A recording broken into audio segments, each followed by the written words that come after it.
Bloomberg Technos Ramadan Sparks Podcast, sebuah persembahan spesial di bulan Ramadan 2025. Berkolaborasi dengan Kode Marketing bersama Sandi Uno and Friends, kami hadir dengan obrolan inspiratif, tren bisnis dan inovasi yang menyala di bulan penuh berkah ini. Jangan lewatkan setiap episodenya. Saksikan hanya di Bloomberg Technos.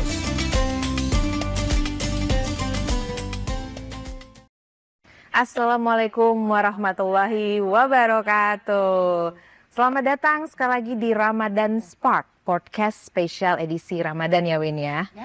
Bener banget, hari ini kita menjadi spesial karena kita terus keep continue untuk membahas mengenai strategi bisnis oleh Rasulullah yang tidak pernah merugi nih. Dan juga kita meladani inspirasi-inspirasi apa saja yang bisa kita ambil. Kira-kira hari ini tamu kita siapa Winda? I'm so excited today karena beliau ini adalah salah satu orang yang aku cukup kepoin. Gitu. Stalking dulu gitu kan. Walaupun emang lo tukang kepo ya? Bukan sih, saya researcher. Oke. Jadi saya harus melihat orang-orang yang saya ajak berbincang. Hari ini kita kedatangan seorang kakak. Gitu. Kalau kita ngomong kakak ya. Kakak ya? Iya, gitu. Yang luar biasa akan memberikan banyak valuable insight buat para teman-teman audiens Kode Marketing hari ini. Kita langsung kenalan dulu sama Kak Deva Rahman dulu kan, 5.000 penonton di bawah. Assalamualaikum. Waalaikumsalam. Ini Mbak Deva nih salah seorang womanpreneur di halal industry. Mungkin udah banyak juga yang tahu ya. Tapi mungkin kita langsung aja Mbak, kita perkenalan dulu ya. Mungkin Mbak Deva boleh, apa kabar Mbak? Alhamdulillah baik. Ramadan Mubarak, selamat menjalankan salat Ramadan. Terima kasih dan diterima semua amal ibadahnya. Amin ya rabbal alamin, amin. Mbak, kita mulai dulu mungkin ya dari cerita Mbak Deva ini kan banyak sekali yang kami baca ya Mbak ya.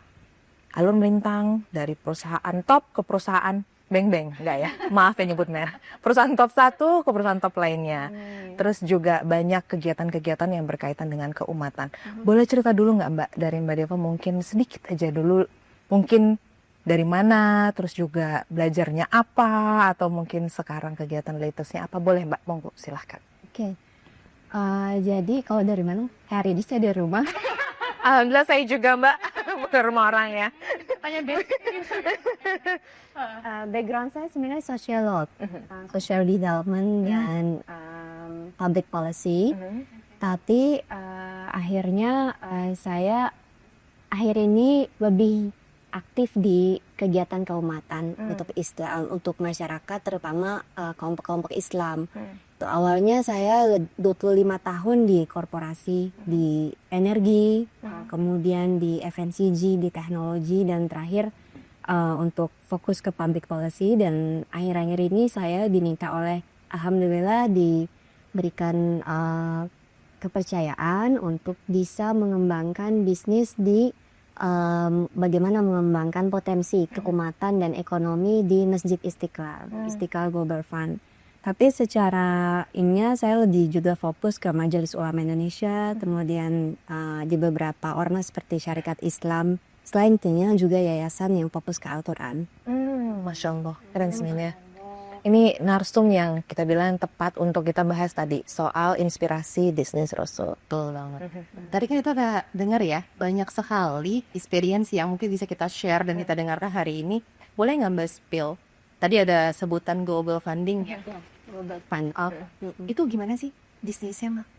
Jadi Istiqlal Global Fund ini adalah salah satu becikan ataupun breakthrough yang dibuat oleh Imam Besar Prof. Nasaruddin waktu itu masih menjadi Imam Besar yang kebetulan sekarang menjadi Menteri Agama semua. Dan bagaimana caranya mengembalikan konsep masjid ini ke konsep masjid Rasulullah SAW.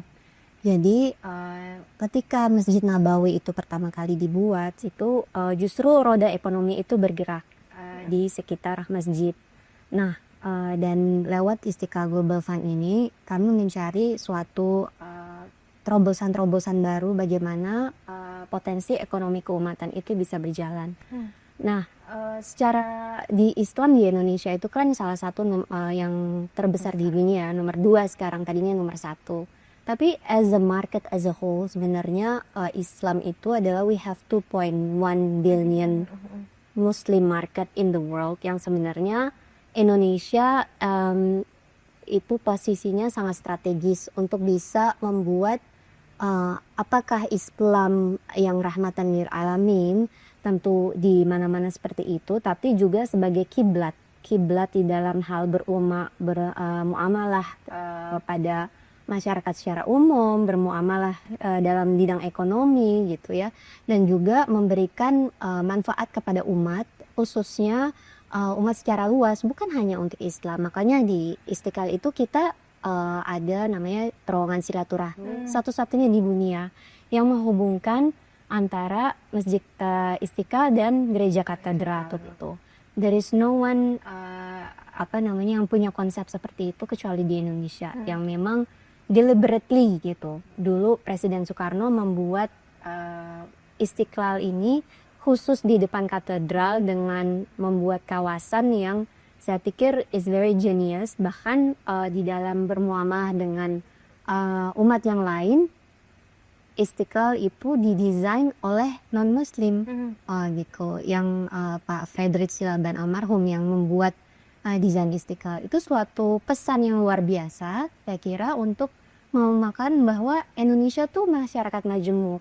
Kita punya 300 sekian tribes ya, suku, bahasa lokal dan lain sebagainya. Itu kekuatan kita gitu. Justru disinilah di Ramadan ini kenapa dibilangnya Islam rahmatan lil alamin, itu rahmat bukan hanya kepada manusia, tapi rahmat kepada semua, the whole existence di dunia ini, mau binatang, tumbuhan, dan apapun itu akan mendapatkan rahmat dari Islam. Nah, disinilah di IGF ataupun juga kami mencoba menyatukan kekuatan, misalnya di Majelis Ulama Indonesia, saya juga aktif di Komisi Pemberdayaan Ekonomi Umat, di mana di Indonesia tuh ada 73 ormas Islam. Di bawah, banyak banget di bawah naungan Majelis Ulama Indonesia ya. NU Muhammadiyah, terus Al-Irsyad, Persid, Syarikat Islam, you can name it, yang sebenarnya kita bersatu untuk memajukan umat gitu. Jadi di sini adalah walaupun kita mungkin di dalam agenda ormas dan lain sebagainya itu punya fokus tersendiri-sendiri, tapi sebenarnya kita bersatu untuk memajukan bangsa dan negara ini gitu. Wow. Agenda yang super luar biasa. Beda-beda. Betul. Dan ingat tuh bahwa Indonesia tuh merdeka di bulan Ramadan. Oh, itu baru Ramadan ya? Gue baru tahu. Oh, Masya Allah, tabarakallah. Alhamdulillah ya, baru tahu. Jadi Ramadan ini suatu hal yang istimewa banget, dan memang kebanyakan hal-hal yang breakthrough itu memang dimunculkan di bulan Ramadan, seperti kemerdekaan Indonesia gitu. Padahal waktu itu kita bulan puasa, terus nggak makan nggak minum, tapi bisa memerdekakan bangsa yang sangat besar ini. Banyak kata-kata kunci tadinya yang bikin kayak follow up question ya kan Mbak. Ini harus digali. Benar. Tapi aku sedikit izin Mbak mau mundur ke belakang, tapi nggak ke belakang banget. Mbak Deva kan startnya tadi kan sempat mention di corporate ya. Terus sekarang kemudian concern ke keumatan. Begini Mbak, ada perspektif di dalam masyarakat ketika mengenai corporate itu kan profit is komersial, yes, gitu Mbak. Tapi ketika kita membahas keumatan tuh kan sharing profit otomatis kan gitu. Ini gimana Mbak?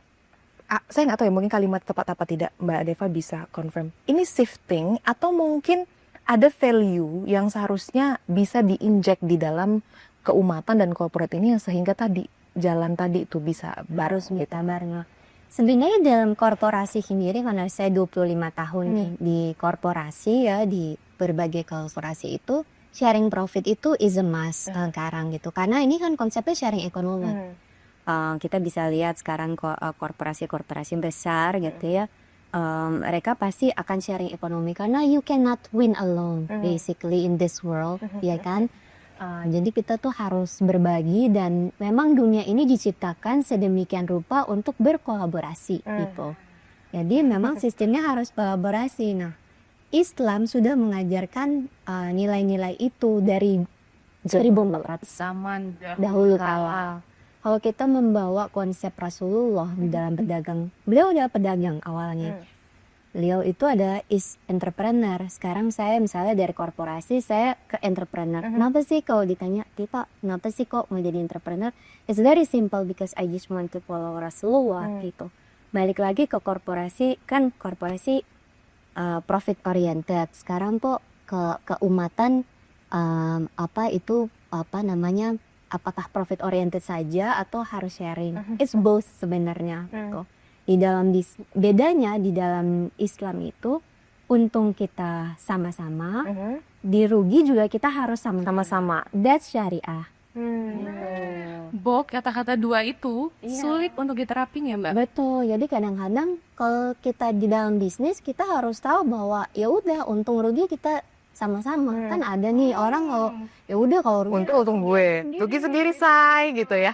Pengen dibahas dia lebih lanjut. Iya benar.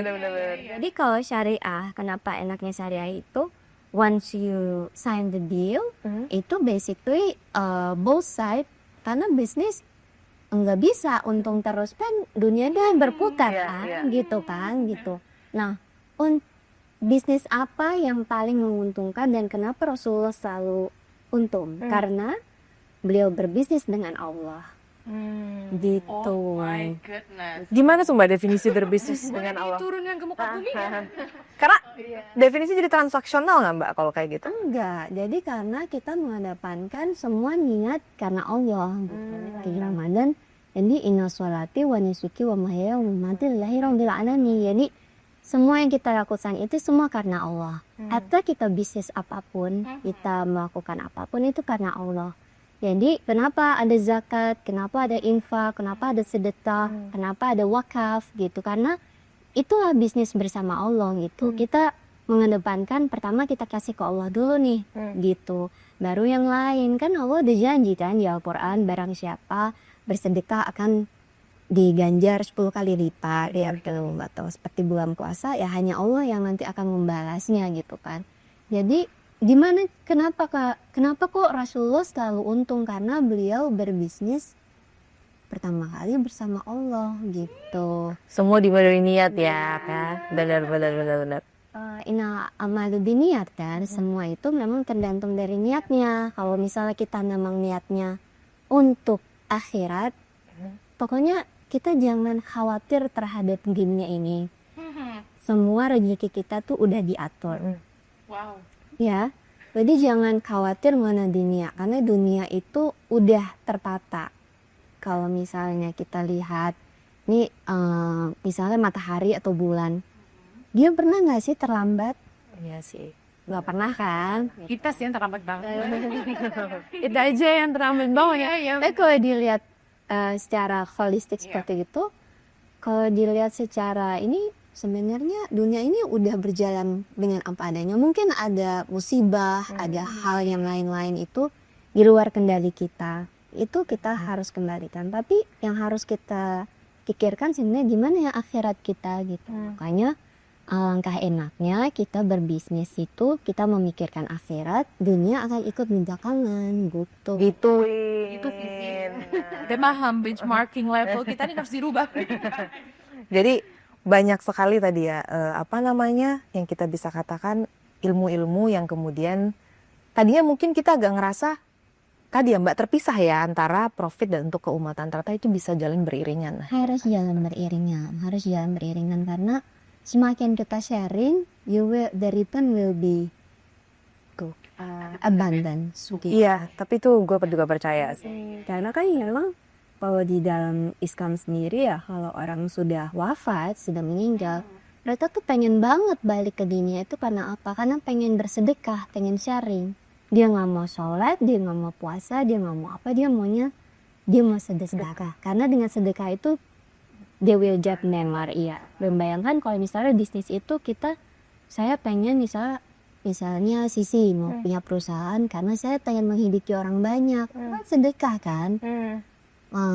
Kita bermuamalah gitu, kita bersedekah sama orang, jadi nggak apa-apa deh. Atau misalnya ada pebisnis, saya nggak usah gajian deh sekarang, bulan ini kasihan soalnya sekarang lagi turun penjualan atau project belum ada, biar pegawainya yang gajian dulu, itu kan sedekah kan. Memprioritaskan yang Iya, tuh. iya, lebih butuh.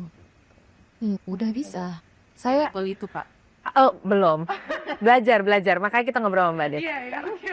Cuma tuh begini Mbak, aku punya pertanyaan ya. Kamu banyak speechless-nya. Aku baik speechless karena ternyata kan sederhana ya Mbak. Untuk berbisnis itu secara Islam tuh sangat sederhana. Manusia yang membuat itu menjadi kompleks gitu kan. Karena mungkin orang sering jadi gini, jadi ada satu buku namanya Muhammad Sang Pedagang. Ya, saya tahu Pak Biku apa namanya. Tapi saya pernah baca buku. Jadi business is about trust. Jadi dulu Rasulullah SAW itu memulai gediro kan. Dia nggak punya modal, dia mengembala ternak, terus kemudian dia pinjam dari waktu itu banyak orang-orang yang meminjamkan modal atau dia kerjasama misalnya. He's a trader actually gitu. Jadi dia bukan kayak yang profesional punya kemampuan membangun apa gitu, enggak. He's actually a trader. That's why sekarang aku suka banget jadi trader, apa juga aku jualin gitu. Oke, Mbak. Ya maksudnya yang artian bahwa positif gitu. Jadi misalnya hari ini dia mau jual kurma, besok dia mau jual minyak, besok dia mau jual apa aja gitu yang halal tentunya, dia jual gitu. Beliau jual dengan perjanjian yang jelas, dan kalaupun nanti ada perselisihan dia selalu beliau adalah orangnya very easy taking gitu. Jadi dia nggak suka berkonflik, ya dia nggak suka gitu. Dan kan disebutnya kan al-amin kan, karena orang yang sangat dipercaya gitu. Apapun yang diberikan ke Rasulullah pasti dikembalikan sama beliau. Jadi kalau misalnya kita actually the business school is actually trust dan juga dimulai udah dari zaman Rasulullah SAW gitu sampai beliau sedemikian suksesnya ya. Kan ada yang bilang beliau tuh nggak punya apa-apa. No, he's actually a very successful businessman, but he chose, tapi dia memilih untuk live in modesty gitu. Jadi untuk jadi bisnis seperti Rasulullah itu bisa sampai seperti itu. Misalnya kita lihat deh kayak misalnya Mark Zuckerberg kan beliau pakai begini bisa aja kan gitu kali sederhana banget ya. Itu udah sampai ke level itu sih gitu. Rasulullah tuh kayak gitu juga gitu. Nih, aku tarik part yang paling powerful di hati.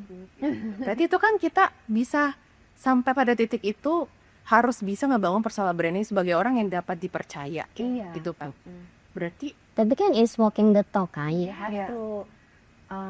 Berapapun uang yang ditaruh ke kita gitu, mau 1 perak sama misalnya 1 triliun is the same. It's still the money gitu. Jadi about the quantity. It's not about the quantity, it's all about the money. Karena kalau kita balik lagi ke nilai-nilai Islam dalam bisnis itu, dan kita lagi mikirin akhirat, ada suatu hadis yang mengatakan bahwa dia itu sampai ditanya di kuburan di dalam alam barzahnya itu karena dia mematahkan sebatang tohong tanpa seizin dari si pemilik. Iya, sampai segitu. Jangan patahin hati juga ya sih. Kan dipatenin. Tuh Allah tuh sangat detail dalam mengaudit sesuatu tuh sampai detail.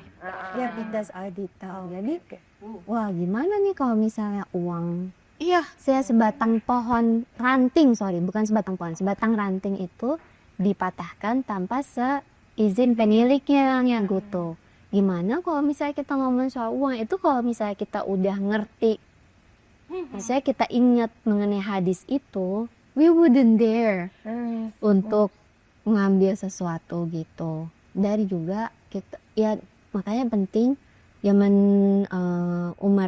Sayyidina Umar bin Khattab, sahabat Rasulullah, barang siapa nggak mengerti mengenai muamalah Islam, mengenai nilai-nilai keislaman dalam berdagang, itu harus keluar dari pasar. Karena sangat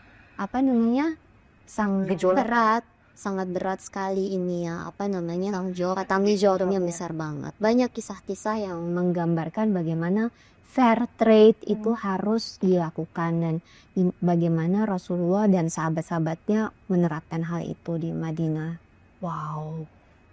Fair trade itu tuh kalau kita ngomongin sampai pada titik level yang tertentu, mungkin kalau kita mau menuju ke situ tuh Mbak, apa sih yang perlu kita latih dulu setiap harinya dalam menjalani bisnis selain mindset tadi? Iya, sebenarnya mindset bahwa rezeki kita itu udah dijamin. Jadi kita tidak perlu takut gitu. Dan sebenarnya mindset bahwa the amount of money is not the same with the keberkahan. Gitu. Wow. Gitu. Jadi konsepnya seperti kalau di dalam Al-Quran itu dikatakan carilah rizki seperti burung gitu. Jadi kalau burung keluar dia terbang, dia nggak peduli dia nggak akan khawatir dia dapat apa enggak, karena dia udah tahu dia akan dapat makanan gitu. Jadi kita harus seperti burung yang tahu pasti itu semua udah dijamin gitu. Usaha dulu jadi kayak tawakal ya kan. Mbak, aku penasaran nih soal tadi ya, masuk ke keumatan. Ini kan jumlahnya banyak ya Mbak, yang harus dididik, dibina dan sebagainya. Nah, di-manage sebagainya. Nah, menerjemahkan tadi Mbak, konsep Al-Amin, terus juga dengan kondisi kita Mbak, very majemuk nih. Ini kan bagi sebagian orang two side in one coin ya. Kadang jadi kendala, kadang jadi keuntungan. Nih bagi Mbak Deva yang saat ini juga memegang keumatan seperti ini, gimana sih Mbak menurunkannya itu? Supaya tadi ya konsep Al-Amin ini bisa nih diberikan. Iya, satu kita harus membuat strategi yang benar ya, karena we're living in a very consumptive world and we're living in a very instant world. Tadi aku ada pertanyaan lagi nih. Dan penikmat lagi ya, instant world itu. Jadi ya very consumptive and very instant world. Jadi kalau nggak instan dia nggak mau. Kalau nggak konsumtif atau maksudnya nggak massive dia nggak mau. Jadi itu yang harus diingatkan bahwa hidup tuh nggak selamanya kayak begitu gitu. Jadi what you do di dalam bisnis terutama di peumatan itu yang harus kita bilangnya dumb it down. Jadi harus ditranslate lagi dan diingatkan lagi sebenarnya kita tuh hidup buat apa sih gitu. Oh my goodness gitu. Jadi in every profession, whether you are a trader, whether you are a doctor, whether kita insinyur ataupun apa, pemimpin ataupun presiden sekalipun tanya why do you live gitu. The purpose of living. The purpose of the living itu sebenarnya apa? Ya itu yang Rasulullah ajarkan kan. Kenapa beliau kalau misalnya bangun tidur itu beliau selalu baca. Sorry ini saya spill sedikit, misalnya surat Ali Imran ayat beliau membaca ayat 191 sampai 200 tuh beliau bilang inna fi khalqis samawati wa ma fi waqtilafi laili wa nahari la'ayati liulil albab. Jadi beliau mengatakan bahwa sesungguhnya di dalam penciptaan langit dan bumi adalah tanda-tanda bagi orang yang berpikir. Gitu. Ada kata-kata berpikir di situ. Iya, jadi Aku nangis loh langsung. Karena kayak tadi Mbak, karena terasa kita karena kadang kita tuh suka hilaf kalau kita tuh punya keberkahan yang terharu. Iya Mbak, karena suka hilaf karena kita punya keberkahan tentang berpikir itu tadi kan gitu. manusia itu dibilang di dalam Al-Quran tuh ulul albab. Ya ulul albab, so dibilang gitu. Oke Ya, Mbak. ulul albab tuh orang yang berpikir. Rasulullah kalau bangun tidur beliau selalu menyebutkan ayat itu, inna fi khalqis samawati wa ma fil ardh. Jadi penciptaan langit dan bumi itu adalah tanda-tanda orang yang berpikir. Kenapa perputaran dunia, kenapa ada langit dan bumi di pergantian langit malam dan siang itu. Terus beliau di Al-Quran itu diteruskan lagi, Rabbana ma khalaqta hadza batila subhanaka faqina adzabannar. Ya Allah, tidak satu pun di dunia ini yang Engkau ciptakan kecuali pasti ada gunanya, ada tidak akan sia-sia. Ya Allah dalam ya. Itu tiap pagi berarti Rasul. Jadi Rasulullah tuh kalau habis bangun, misalnya ada doa bangun, alhamdulillah ahyana ba'dana amatana wa yalin isut. Terus beliau baca menurut riwayatnya adalah beliau baca surat Ali Imran ayat 191 sampai 200 itu kan. Dan saya melihat gitu, iya ya. Sebenarnya tuh kita, kenapa sih manusia tuh diciptakan? Why we're here gitu ya. Why me? Exactly. Ya kan? Why Sisi? Kenapa Sisi jadi gini? Kenapa Winda jadi kayak gini? Is there a purpose in you yang dikasih sama Allah to be you? Oh my god. Dalam ya ini pastinya. Aduh ya Allah. Iya Mbak. Iya. Gue harus mempertanyakan diri gue sendiri. Tapi itu bener. Aku tadi nangis tuh karena ternyata setelah itu kan part berdoa ya Mbak ya. Jadi by the time kita akhirnya mendapat tuh petunjuk akhirnya karena berdoa tadi. Itu loh. Yang tadi yang Ramadan kan memang bulan Al-Quran adalah huda Yoko. Balik lagi tadi ke keumatan ya, bahwa kenapa kita diberikan umat yang segitu banyak? Gitu kan, kita harus berpikir kan. Iya, Banyak, gimana banyak mana kan. Mau dibawa kemana nih umatnya gitu. Mau dibiarin aja. Mau dia gini-gini aja. Kita udah kayak gimana posisi kita gitu kan. Makanya kita selalu minta sama Allah. Kayak dikatakan, idelah jangan khawatir mengenai dunia ini gitu. Khawatir mengenai akhirat. Once akhirat kita khawatir mengenai akhirat, dunia akan ikut kita gitu. Walaupun dia akan ikut kita gitu. Jadi di keumatan itu ya harus diingetin lagi bahwa profit one thing. Bukan berarti kita nggak boleh kaya. Nah itu tuh. Terus kaya karena dengan kaya kita bisa bersedekah, bisa berbagi. Yang kedua, emang dikatakan bahwa tangan di atas lebih baik dari tangan di bawah gitu. Jadi dengan kemampuan Mbak Sisi sama Winda yang pintar-pintar ini, dengan generasi yang ke depan yang Masya Allah ada AI, ada robotics dan segala macam, itu kan kenapa sampai ada itu kan diperbolehkan sama Allah. Allah membiarkan manusia tuh bisa berpikir gitu.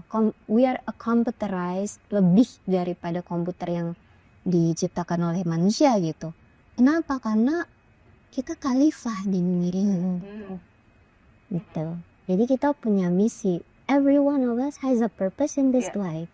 Nah sekarang masalahnya whether you want to take that purpose atau enggak. Iya. Yes or no. Iya. Ini bisa kaitannya sama hidup cuma sekali. Ya, harus diambil akhirnya kan, harus dicari gitu. Sepanjang ini pasti aku jadi penasaran, what makes you now?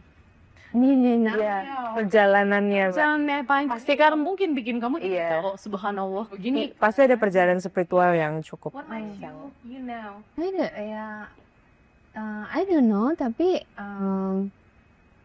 frankly speaking, all my plan itu nggak ada yang berjalan. I never planned this sama sekali karena it's just Allah tuh kayak iya, dan Allah tuh kayak itu look, you try to being a smart ass. Jadi you try to figure out your life. Allah tuh bilang kayak I'm the one who provide you the life gitu. Jadi itu tamparan keras banget buat aku bahwa oh ya udah, I just follow you dan tawakal. Tapi bukan berarti gak berpikir gitu. Kita udah biarin gitu. Jadi kita harus berpikir oke, this. Dan sebenarnya kalau di Islam kita hanya hidup 3 hari kan. Apa tuh? Today. Iya. Yesterday is istighfar. Today is we do our best to pray with Allah. Tomorrow is tawakal Allah gitu. Jadi Kondasing merupakan iya, jadi kita dulu almarhum suami saya Ali Jamber rahimahullah taala, kenapa kamu selalu ini nanti gimana? Kok ketampar? cewek kayak gitu kan. Cewek rata-rata Iya kan. Nanti kalau aku mau booking gini, aku mau Cewek itu kan nanti gimana bukan gimana nanti kan. dia cuma bilang kenapa kamu pusing, dia bilang gitu. Kita cuma ada 3 hari di dunia. Terus beliau jelaskan itu, oh kayak gitu. Terus Will bilang lagi, coba di mana sholat kamu, di mana Al-Quran kamu, di mana tahajud kamu. Udah cukup, itu udah cukup semua. Karena Allah the most provider, semua akan dikasih. Walaupun ada nanti kita kena musibah dan segala macam itu, kalau di surat Al-Hadid di ayat 22-23 itu, semua yang di dunia ini tuh udah ditulis 70.000 tahun yang lalu sebelum bumi dicipta. Termasuk ujian-ujiannya. Ujian-ujiannya. Ada memang hal yang bisa kita rubah dengan berdoa dan berusaha, tapi memang ada yang tidak bisa. That's why bilang, don't be too sad and don't be too happy when you get something. Gitu. Jadi jangan overreacted on everything gitu. Sedih ya, ada yang misal, of course bisa di kita ada yang harus dijalanin, kita kehilangan sesuatu. I lost my husband, I lost apa yang namanya tapi that's life. You lost something you love, you will lose something you lost, and you will lose your life, and this is not the Iya. Yang paling pasti itu kan kematian ya. this is not the end gitu. Jadi kalau kehidupan aja kayak gitu, gimana bisnis kita gitu ya? Gimana bisnis empire? Saya want to build a business empire. Sampai kapan? Yes. Kristen, sampai kapan? There's a lot of question in my mind right now. Dia pom. And then Tapi ternyata kuncinya adalah berbisnis itu lu harus holistik ya. Iya. Gak cuman sekedar tadi cari cuan atau mengatur sebaik dan sedetail mungkin gitu. Tapi ternyata Kuncinya tuh sebenarnya apapun usaha kita, kita harus cari keridoan Allah. iya, start dari situ ya Mbak. prosesnya harus benar dulu. Bukan nyari modal, Cin. Cari dulu keridhaan Allah. Alasan ya, quality itu drives quantity. Jadi lo benerin dulu prosesnya Sisi. Jadi kan niatnya apa? Yes. Niatnya mau apa gitu. Misalnya Sisi mau niat bikin bisnis apa sih? Aku sebenarnya pengennya sebenarnya jadi educator Mbak. Aku pengen banyak yang muda-muda ini lebih smart, lebih empowering themselves kayak gitu. Minta. Pertama kita minta ke, kalau ada suami minta ke suami, kalau orang tua jadi ke invest. Suami / investor. Ya kan saya? Iya, kalau itu kan gitu. Tentang jawabannya. Kok nggak minta sama orang tua? Iya. Enggak, kalau saya minta Allah dong. Gitu. Jadi ya Allah, saya pengen gini, kalau misalnya itu baik buat aku dan buat duniaku, tolong dikasih jalan. Kalau enggak, tolong diganti sama yang lebih baik. Kan gitu. Gitu aja. Tolong ya. Iya. Makanya ada sholat istikharah. Iya. Bahkan diajarkan sholat istikharah tuh harus setiap malam. Terhadap walaupun apapun. Oh gitu. Jadi bukan cuman ngomong. Kayaknya kan brandingnya itu. Branding sholat istikharah itu cuma cari jodoh gitu loh. Cari jodoh saat istiqomah. Iya. Brandingnya itu aja gitu loh. Kita mau komunikasikan nih. Jodoh. Jadi setiap malam ya Mbak. Ya. Iya sih ya. Jadi besok ya Allah, besok saya mau meeting gini. Ya Allah, jika itu baik buat aku dan akhiratku, tolong dipermudah dan diberkati. Bukan merubah itu. Adem ya. Daily yang harus dirubah. Adem. Kalau misalnya itu nggak baik buat ekonomiku, buat kehidupan aku, buat akhiratku, tolong dijauhkan ya Allah. Nanti Allah jauhin sendiri. Ada aja yang nggak boleh. Tuh kalau nggak ada berarti boleh ya Mbak ya? Ya berarti kalau misalnya lancar-lancar aja ya berarti Boleh. ya. Gitu, jadi jangan seuzon dulu maksudnya. Jangan mau sholat istikharah, nanti ada halangan lagi jadi nggak jadi deh gitu. Iya, benar gitu. Banyak, jadi sebenarnya Rasulullah itu uswatun hasanah. Kalau tadi kita ngobrol nih sebelum ini, gimana ya generasi milenial tuh kan harus gini, kita cari profil siapa nih yang paling bagus gitu. Rasulullah udah yang ngeliat siapa lagi. Iya benar. Ya kan? The best influencer ever. Influencer ever. Without Instagram whatever. Bener. Ketiga. Bener. Bang ikutnya sustain sampai sekarang. Sampai sekarang. Terus kita gimana belajar Al-Quran dan Sunnah udah cukup. Gitu. Islam is actually is the most sophisticated yet very detailed. Pokoknya kalau kita udah pegang Al-Quran dan Sunnah udah gampang deh. Karena semua udah dari bangun sampai tidur, kita lakukan semua bisnis loh. Iya. Ada nggak yang ngasih tahu? Ada. Ya maksudnya, enggak nggak yang nggak ada yang ngasih tahu milih bisnis. Ya kayak gitu. Mbak, aku mau sedikit tarik ke negara-kenegaraannya supaya ini waktunya kan udah by the time. Mbak, aku nih tadi Mbak Deva kan juga sempat mention soal future ya Mbak ya. Kita ini kan diprediksikan 2050 nih umat muslim ini bisa dikatakan tumbuh angkanya itu cukup besar ya Mbak ya. Bahkan dikatakan terbesar ya untuk kita jika growth-nya sangat besar sekali di tahun 2050. Nah, ini pertanyaanku Mbak, Indonesia harusnya kan bisa menawarkan sesuatu dengan momentum ini ya kan Mbak. Khususnya di bidang tadi mungkin ya ada bisnis Islam, keumatan dan sebagaimana. Nah Mbak Deva nih melihat ini ada apa yang perlu disiapkan di layer mana kira-kira supaya tadi mungkin kita bisa mengambil momentum itu gimana Mbak? Kita sering ya balik lagi tuh kalau misalnya diprediksi begini Indonesia nomor 4 dan sebagainya gitu ya. Saya selalu balikin gini. Sebenarnya Allah maunya gimana sih gitu. Tadi kan makhluk tahada batila subhanahu wa ta'ala benar kan. Apa yang misalnya yang kenapa growth-nya kok bisa tinggi itu dulu. Growth-nya bisa tinggi. Kenapa Islam growth-nya bisa tinggi. Itu ada apa gitu. Ada di balik itu ada peristiwa apa. Kita lihat Palestina.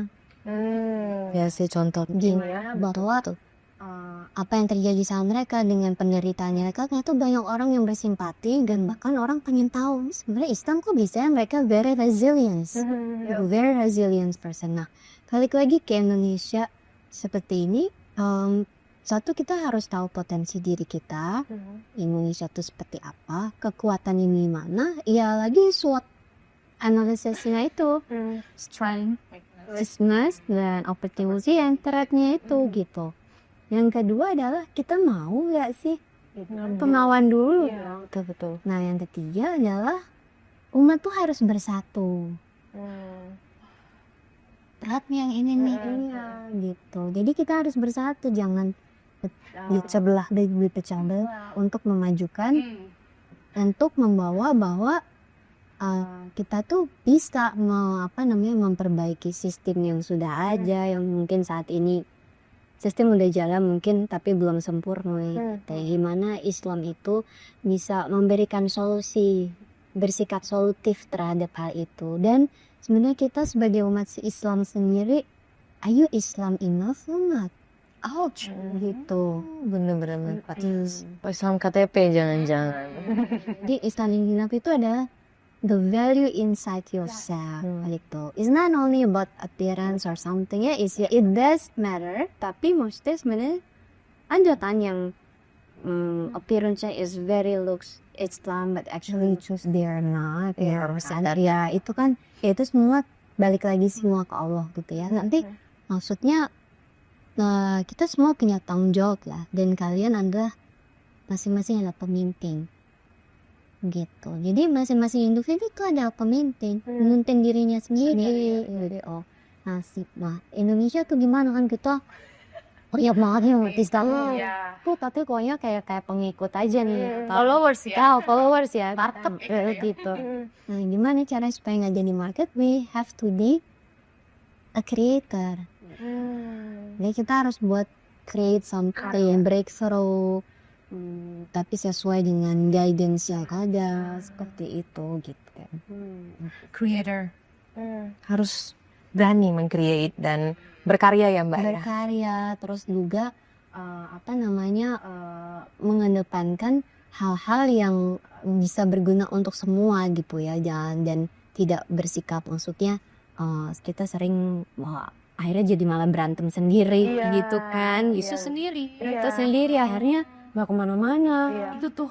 Iya benar. Kayak terjebak di dalam polemik-polemik gitu. Bisa atau kita terjebak di dalam notabene kita tuh terbesar loh. Iya. Iya. Kita sebesar lah Iya, Mbak. so what gitu ya gitu. Look at Singapore, they're very small. Singapore Iya, sophisticated gitu. kenapa? Karena people trust them, right? Jadi di dalam bisnis, di dalam apapun, people harus kuncinya percaya sama kita lah. Kita sekarang kalau dilihat gimana kan? Iya. Mau jawab sih tapi Nah jadi Lagi Ramadan saya. jadi apa nih yang harus dibenerin? Trust dulu, trust itu tuh very basic dalam Islam. Salah satu orang ciri-ciri orang mukmin adalah orang yang bisa dipercaya. ibu aja nih di level 1 nih kita harus pasti berantakan. Iya. Bisa dipercaya itu ya. Percaya Harus bisa dipercaya. Nah, itu udah contoh orang mukmin. Orang mukmin itu dalam surah Al-Mu'min dikatakan jika berjanji dia berbohong ataupun dia khianat Aduh. gitu. Itu dia ada ciri-ciri orang munafik gitu. Oke. Iya. Berarti tadi kan aku balik ke percakapan kita di awal, ada kata-kata instan dan Iya. consumerism. Iya. Itu kan menggambarkan sekali fenomena masa depan yang bukan lagi deket ya, udah deket banget nih gitu. Menghadapi itu kita sebagai seorang muslim nih, kita harus siapin apa sih Mbak menghadapi dua hal yang nggak bisa kita Hindari korek itu, keluar jadi ya. Ya memang ini fenomena ya. Makanya kita harus terus mengingatkan diri kita sendiri sama masyarakat nggak ada yang instan gitu. Kan di dalam pencintaan dunia ini juga nggak ada yang instan gitu. Jadi jangan marah kalau WhatsApp-nya atau pesannya nggak dibalas dalam jangka waktu 1 menit gitu kan gitu. Jangan tantrum. Nongkrong gitu perlu ini pendek. Ya kalau kita mau address the pain point for our customer, yes. Tapi kalau di dalam kita bersikap dalam hidup nggak bisa instan. Pinjol, judul itu kan pengen instan semua kan, yes gitu. Jadi kita harus bisa mengembalikan hal itu. Sebenarnya kalau misalnya kita bisa berdialog sama orang-orang tersebut, kita bisa membuat mereka sadar gitu. Ya.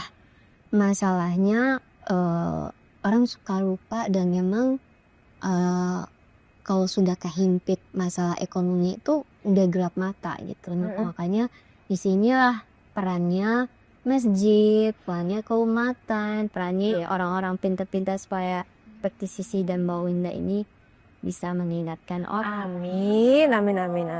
Enjoy and trust the process ya Mbak ya. Mungkin sekalian tutup kali ya Mbak ya. Ini tadi ada kata kuncinya sudah disebutkan Mbak Deva. Padahal sudah disebutkan sendiri, ini mungkin kawan-kawan kita nih Mbak yang lagi nonton Ramadan, khususnya untuk generasi-generasi yang muda ya. Untuk tadi Mbak, bisa semangat berkarya dan juga enggak instan, supaya kita nggak jadi generasi instan nih Mbak. Kan banyak yang mau jadi key opinion leader. Itu kayaknya momentum untuk mendistribute value-value ini kepada banyak masyarakat di luar sana. Jauh lebih punya sesuatu yang memang sesuai sama ranah dan Generasi muda, silakan Mbak Deko. untuk generasi aku Mbak.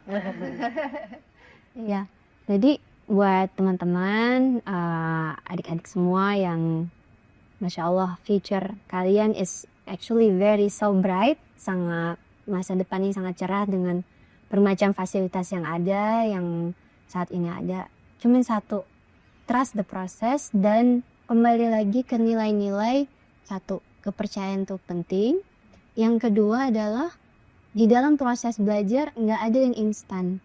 Jadi semua itu memang harus berproses dan di dalam proses itulah kita menjadi kaya.